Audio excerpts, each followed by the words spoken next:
Hi, I'm Brad Vermeer, Senior Manager Government Relations and Policy at the FPA, here to give you an update on the outcomes of the 2022 federal election. So on Monday, we saw a new government sworn in quite quickly after the election due to the Quad meeting in Tokyo, which is being held on Tuesday. As part of that process, a government of 5 ministers was appointed to look after the whole of government, all the departments, until a full ministry is sworn in. Those new ministers include Anthony Albanese as Prime Minister, Richard Marles as Deputy Prime Minister and Minister for Employment, Jim Chalmers as Treasurer, Penny Wong as Foreign Minister, and Katie Gallagher as Attorney General, Minister for Finance, Minister for Women and Vice President of the Executive Council. Now, a full Labor caucus meeting will be held next Tuesday, by which time a number of the results in the closer seats should be known, to elect a full ministry, with the ministry being sworn in on Wednesday, the 1st of June. Now, this is a little bit different to the way that the former coalition government works in the Labor Party.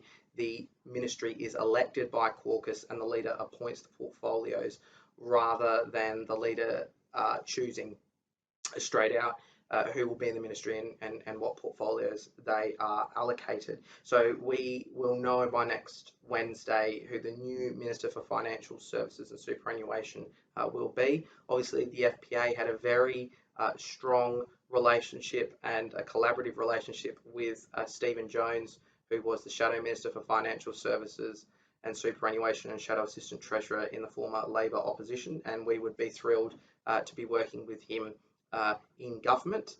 However, the FPA stands ready to work with whoever the Prime Minister appoints to this important portfolio on the issues that are important to members.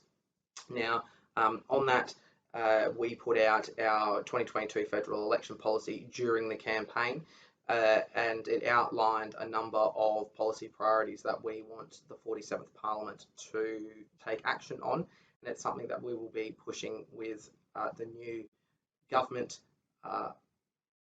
as soon as they are appointed, and particularly on education standards, getting clarity for planners on education standards, as planners have been left in limbo during the election period as a result of the change from FPA to Treasury, and the consultation paper put out by the former government having a 10-year experience pathway, but no resolution coming of that.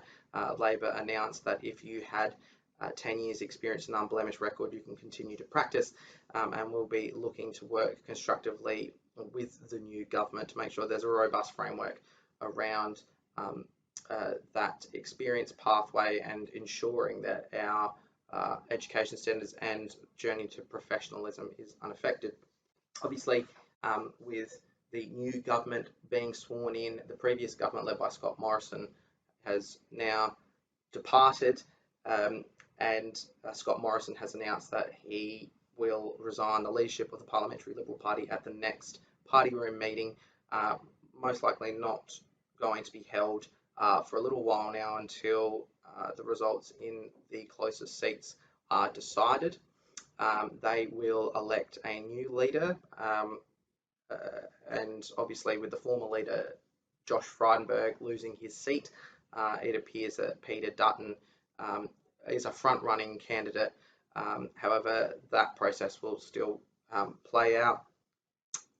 In addition to that, the National Party, under their rules, the leader's position and the deputy leader's position are spilled or declared vacant after each election. We will see whether incumbent leader and former Deputy Prime Minister Barnaby Joyce will elect to stand, and whether that will be a contested ballot or not. Once that's completed, those two leaders will need to A, decide whether the coalition continues, and B, negotiate a coalition agreement which will essentially decide the split of the numbers in shadow cabinet, the portfolios they receive and their staff, after which point we'll then get to see who the new Shadow Minister for Financial Services and Superannuation in a future coalition shadow cabinet would be. The big news in this election, obviously, is the historic proportions that the crossbench from both the House of Representatives and the Senate will take. We've seen traditionally blue ribbon seats such as Kooyong, North Sydney, Wentworth, Goldstein, Mackellar, Curtin all fall to Teal independents, which is independents who were supported by Climate 200, which is an organisation convened by Simon Holmescourt. And we've also seen a independent elected in the seat of Fowler, very safe Labor seat, which was being contested by the Labor Party by former New South Wales Premier and former Deputy Labor Leader in the Senate, Christina Keneally, who has lost that seat to local Di Lee. On top of that, there appears that the Greens have increased their representation in the House of Representatives by at least 2, if not 3 seats, depending on the results. And they will be joining Adam Bandt, leader of the Greens, in the new House of Representatives, as well as the crossbench who were all re-elected at this election. In the Senate, we also know that whilst the count is continuing, and it is a complicated count, if you obviously see the size of the ballot papers and the distribution of preferences, it is quite an involved process, but it does appear that there have been some interesting results and an enlarged crossbench. In the Senate, we'll see rugby player David Pocock likely take one of the 2 ACT Senate seats, the one held currently by Liberal and former International Development and the Pacific Minister and once ACT opposition leader Zed Sezelja. It'll be the first time that the Liberal Party does not have federal representation in the ACT. In South Australia, incumbent Senator Rex Patricks and Sterling Griff's a bid for re-election has been unsuccessful, as well as Senators Patrick's former boss, Nick Xenophon, his bid for re-election has been unsuccessful. However, it appears the Greens have picked up a Senate seat in South Australia, and the 6th Senate seat is still up for grabs with counting continuing, flipping between One Nation, the Liberal Party. It's still unclear. In Tasmania, the Liberal Party appears to have lost long-time Senator Eric Abetz, with Jackie Lambie's party, the Jackie Lambie Network, picking up a 2nd seat in the Senate. And what that means is with the Labor Party's numbers and the Greens, and say with Jackie Lambie's network, that would be required, a combination of that would be required to pass legislation in the Senate if it isn't agreed to by the coalition or other parties. So it will be very interesting to see what shape the Senate takes after the votes have been counted. And remembering that some of these senators in the territory take up their position immediately, whilst senators who are elected from the states will not take up their position until the 1st of July this year. So the Senate will be a moving feast, but Parliament is unlikely to sit prior to July anyway, given the length of time it takes to return the writs for the election. So it's likely we will see a brand new Senate when Parliament resumes, most likely in July.